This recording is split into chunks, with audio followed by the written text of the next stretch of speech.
High! আগের mini ব্লগে তোমাদেরকে বলেছিলাম যে সেজেগুজে রেডি হয়ে কোথায় বেরোচ্ছি সেটা পরের ব্লগে আমি তোমাদের সঙ্গে শেয়ার করব। আর সেই ব্লগটা হচ্ছে এটা। প্রথমে বেরিয়ে চলে গেলাম হচ্ছে পার্ক সার্কাসের দিকে। এখানে চলে আসলাম কোয়েস্ট মলে। পার্কিংয়ে ঢুকছি, অল্প অল্প বৃষ্টি বৃষ্টি হচ্ছিলো আর ওয়েদারটা খুবই ভালো ছিল। প্রথম কথা, এই মলে আসার সেরকম কোনো প্ল্যান ছিল না। আমার একটা অন্য জায়গায় যাওয়ার প্ল্যান ছিল এবং সেখানে ফোন করলাম এবং যার সাথে আমার দেখা করার কথা ছিল সে বললো তার আধা ঘন্টা মতো লেট হবে আসতে। তো ওই জন্য চলে এসেছিলাম হচ্ছে কোয়েস্ট মলে আর সোজা চলে আসলাম ফুড কোর্টে। এখান থেকে দোসা খাচ্ছি। এখানকার বেনে দোসা খুবই ফেমাস আর খুব ভালো খেতে। ছোটো ছোটো দোসা দেয়, তার সাথে হচ্ছে বাটার আর সাম্বার চাটনি এগুলো তো থাকেই। মুখশুদ্ধিও দিয়েছিল যেটা কিনা খেতে খুব ভালো ছিল। তারপর নিয়েছিলাম ফিল্টার কফি যেটা কিনা খেতে জাস্ট অসম। এখানে যতবারই আসি ততবারই বেনে দোসা আর তার সাথে ফিল্টার কফিটা ট্রাই করি। সো গল্প করতে করতে খাচ্ছিলাম কারণ আমার সাথে আর একজনও ছিল।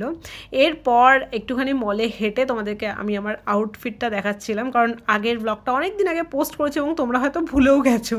সো যদি দেখে না থাকো তো দেখে নিও, আমার চ্যানেলেই রয়েছে। তারপর কোয়েস্ট মলকে বাই বাই করে এখন সোজা চলে যাচ্ছি একটা এক্সিবিশনে। সো এটা নর্মাল কোনো এক্সিবিশন না, ডিজাইনার স্বরূপ দত্তের এক্সিবিশন ছিল। এখানে পটচিত্রের একটা ইউনিক কালেকশন দেখলাম। এছাড়াও ছিল কাঁথা স্টিচ, এক সে বারকার এক, মানে সুন্দর জিনিসপত্র যেগুলো দেখলে তোমার জাস্ট চোখ ধাঁধিয়ে যাবে। জামা কাপড়ের কালেকশন এত ভালো ছিল আর সব সোল্ড আউট ছিল রীতিমতো।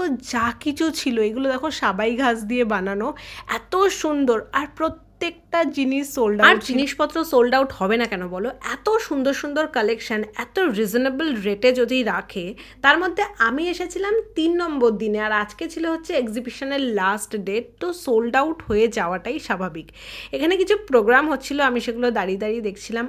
তোমাদেরকে তো বলাই হয়নি, আমি এসেছিলাম অ্যাকচুয়ালি মেঘার ডাকে। মেঘা হচ্ছে আমার ছোটোবেলার বান্ধবী আর স্বরূপ দত্তর পার্টনার। সো এই যে দুজনের সাথে আমি ফটো তুলেছি। মেঘাকে তোমরা এর আগেও 2 বছর আগে সেম এক্সিবিশনে দেখেছিলে। ও আমাকে অনেকবার ওর বাড়িতে যেতে বলে, বাট ও ব্যস্ত থাকে, আমিও ব্যস্ত থাকি, সময়ের অভাবে সেরকমভাবে দেখা করা হয় না।